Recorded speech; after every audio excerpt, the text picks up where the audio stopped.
Hey guys, welcome back to the channel. I'm Dominic with 9to5 Tactical, and today we will be reviewing the MCARBO trigger for the Springfield Hellcat Pro. But before I get into that, I'd like to thank our channel sponsor Aura. If you want to keep your data protected and your online presence hidden, I would recommend getting Aura. They offer a 14-day trial and they'll help you stay protected online. Also, check out our Patreon. Right now we don't have any content out there yet, but that's where we plan on putting out some of our raw and unfiltered content. Anyways, back to the video. So what I have obviously is the MCARBO trigger for the Springfield Hellcat Pro. So I didn't just purchase this trigger by itself. Actually, what I got was the bundle. So on MCARBO's website, they do offer a bundle package to save yourself some money. But included in this package is this titanium striker assembly kit, the trigger shoe, as well as their trigger spring kit. So we'll go through the specs of each component that comes in the package, starting with their titanium striker kit. Normally, I would show you what is included or what it looks like, but I'm not trying to get demonetized or banned off of YouTube.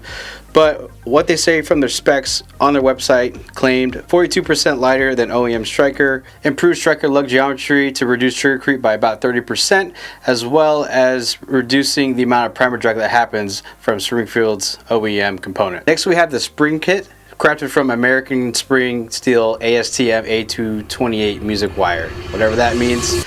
I'm pretty sure it's some high quality component that I'm not aware of. Also, it reduces the trigger pull weight by about 35%, claimed on their website as well. Last, we have the flat trigger mod 2 upgrade, which is an upgrade you can actually see. So this reduces the take up and also provides a crisper trigger break.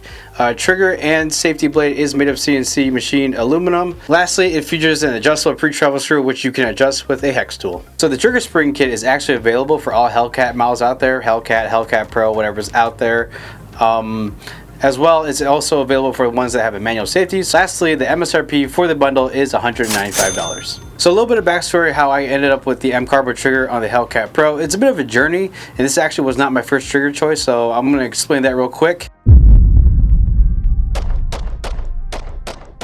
So first things first, the Hellcat Pro was my first carry. It was a gun I wanted to train on, and it was something really comfortable to carry with a slim profile. Actually, if you want to see our Hellcat Pro review or any videos on it, I'll link it up at the top. But the characteristics of the Hellcat Pro, I liked how it felt to shoot. I like how it felt in my hands. However, I think it came with one of the worst triggers out of the box. Unfortunately, I don't have a stock Hellcat Pro to show you here today. The one we reviewed in the past was lent out to us, but my personal one has the MCARBO trigger in it. Basically, the stock trigger was very mushy, had a lot more take up than what is in the MCARBO right now. There was some trigger creep around the wall, so it was kind of hard to find and get used to, finding the wall when the gun was going to break off the shot. As well as I felt that it was unnecessarily heavy than it needed to be. I know that's a tradition that Springfield does seem to follow. I know a lot of people who try out Springfield guns for the first time, like, oh, the trigger's a little bit heavier than it used to. Of course, I know it's intended for safety, as well as making sure you really intend to press off that shot. I know the trigger weight is something that any shooter can get used to,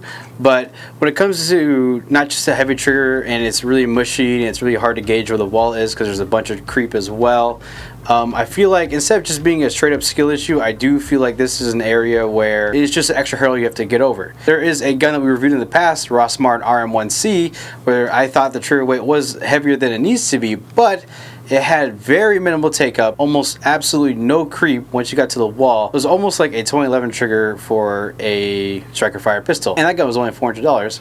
But less of that, check out that review if you have time. But what I'm basically saying is, it's not that it's a heavy trigger that makes it awful, is that the other negative attributes plus the heavy weight on top of it just made it a very bad trigger. The trigger is also kind of heavy. It's a long reset too.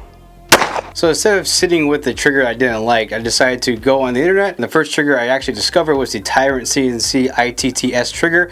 It was an aluminum grade trigger, relatively new at the time, and I've seen some pretty good positive reviews for other Tyrant CNC products out there, so I assumed that this one was pretty good, and it was. It was a relatively inexpensive upgrade at $75, and it was probably the least invasive, meaning that the only thing you were really changing was the trigger shoe. You weren't messing with the striker assembly or any of the springs at all. I dropped this in, and it actually changed the angle of attack of the trigger just a little bit, so that actually reduced the amount of take up at the beginning or pre-travel, as well as making the trigger feel a little bit lighter. I don't have the trigger anymore because actually after a full day course at QVO Tactical Performance Pistol class, about 800 or so rounds in towards the end of the class, I noticed that the trigger actually was not pressing off the shot anymore. What do I mean by that? I was basically, here I'll try to show on camera, getting to the wall and then braking. But instead of braking, you couldn't feel that like break that you probably just heard on the camera now, and the shot still didn't go off, and then actually squeezed the trigger even harder, and then the shot finally went off. That was a big red flag, and I was like, I don't want to be honestly carrying that or having to worry about that, you know, shooting my nuts off. So I put it back in the box, or unloaded it. I unloaded it first because that's safety first, guys. I unloaded it and put it back in the box and didn't really carry it. So basically I was kind of like vulnerable. So yeah, that's why I don't have that trigger anymore. So this kind of sucked, and it put me back to square one because I didn't want to have to put back the OEM trigger because I really hated it. Like, I thought it was probably one of the worst triggers. I still to this day probably think it's one of the worst triggers out of the box from a factory gun. Oh. So obviously back at square one, back on the internet. I searched a little bit more. Thus, I discovered MCARBO. I saw that they had a Hellcat Trigger upgrade kit out there. But before buying this, I read a bunch of reviews from previous MCARBO buyers, and they were very happy with their performance they were getting, as well as it seemed to be the most transformative. Like, compared to other triggers that they've had from Apex or Tyrant CNC, the MCARBO was actually the most transformative, and they got the most performance gains out of it compared to all the other triggers on the market. So after my research, I decided to pull the trigger on the MCARBO Trigger Kit. Oh, brother! But with my initial experience upon installation and taking it out to the range, I was able to notice a significant difference. Like, it was night and day. I can't like stress enough like how much of a difference it actually made. Even compared to the Tyrant CNC I previously had, this made an even bigger impact. Of course, that's a little bit to be expected because not only am I changing the trigger shoe, I'm changing the spring kits as well as the striker assembly. But starting with the thing I noticed first was the weight. So the factory weight I believe is around 6 pounds, or at least the high 5 pounds, and this took it down to about 4.5 pounds. MCARBO does claim about 4.5 pound trigger pull after the trigger upgrade is installed. To me, it felt around that, pretty accurate. Like, it felt around 4 pounds. Based from other pistols I've shot that actually list their trigger weight specs, around 4 pounds. The MCARBO trigger felt just like that. As for the trigger geometry, I didn't really notice any significant changes. Just like the factory, it will still break right at the rear at about 90 degrees. I did find that it was significantly easier to find the wall. To demonstrate on how crisp the trigger was, go ahead and show you on camera. I'm going to take up some of the pre-travel. There I'm kind of at the wall. There is a little bit of creep. MCARBO did do their job as much as they can to try and eliminate that. So here, there is some mushiness, a little bit of creep there, and breaks. As you heard, it's actually a very crisp trigger. Still kind of roll through-ish, but it does kind of get you closer to achieving the dream trigger that is a 2011. So as well as having a crisp break, it does have a very audible and strong reset. So I'll go ahead and show you here. I'm going to break it again, pull the slide back, reset it, boom. So as you probably heard on the camera, there is a very tactile and audible reset, and it's just enough to push your trigger off where you're basically at the wall again. The trigger reset isn't overtly strong where it is like launching your finger off the trigger, but it is strong enough to put you right back at the wall to get your next follow shot faster. Of course, for the upgrade that you can see is the flat blade trigger. I really did enjoy the flat blade feeling. I thought it fit my finger quite well. It also has a trigger safety, as you can clearly see. I didn't find that to be invasive at all. I do have some issues with some of the Walter competition triggers. I got to try some of those back in GunCon 2024, and sometime I wasn't able to break the trigger because my finger wasn't 100% covering the safety. But if you're someone concerned about that, I'm happy to tell you that the tolerance for the trigger safety to be defeated is actually quite high. Go ahead and bring the trigger up on camera again. So if you are someone with a low trigger finger like position, you're gonna have no problems. But if you're someone who has a high trigger position, there's also gonna be no problems. As you can see, it's only partially defeated, and I can still press the shot off. I think this is fine because if you have your finger on the trigger, that means you're really intending to press the shot off. Otherwise, your finger should never really be on the trigger. But if you're really concerned about any safety issues with that, here I have my finger on the trigger, but not the trigger safety, and I'm not able to break the shot off. There shouldn't be really any big safety concerns there. Was it? Was it good? It was okay. Of course, with all the things I just mentioned that I found to be really positive attributes is the performance gains. What kind of performance gains was I able to notice? One thing is that I was able to shoot faster than I ever had before at the time. So I had only been training for about just a little bit over a year before I got this trigger upgrade. and that I took my splits probably into the mid to high 2s to like the low 2s, if not being 0.2 or below. I think anyone who's ever done their shooting journey, being able to shoot faster at a relatively newbie level is something quite hard to do, and also intending to hit your target. I think you can shoot really fast, but if you're not hitting your intended target, what's the point of even doing that? A lot of that speed kind of came down to the trigger weight being a lot lighter, as well as being able to find the wall a lot sooner.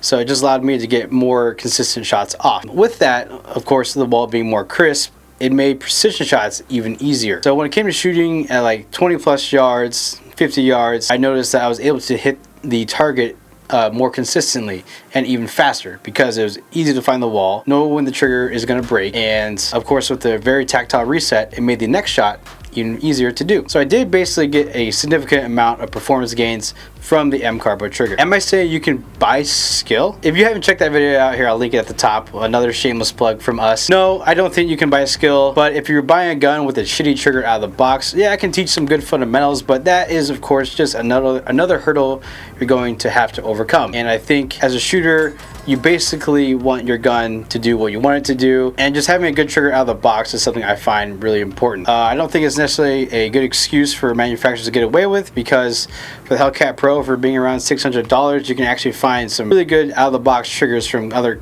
guns out there for about the same price, if not cheaper. But that's why it's important to get good and stay good, because ultimately, regardless of what your budget is, you should always be training and dry firing with whatever you can get your hands on, because you don't want to be a liability, and you want to be able to protect yourself and others you care about.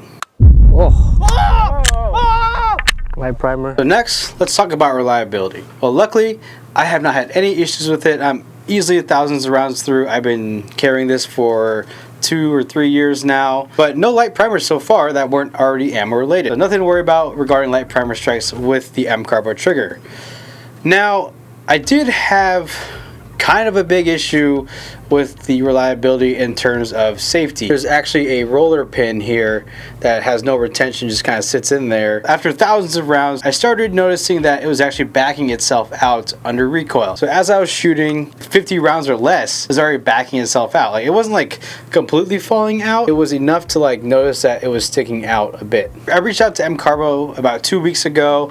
I still haven't got a response to it. I think I'm going to try to follow up with another email here.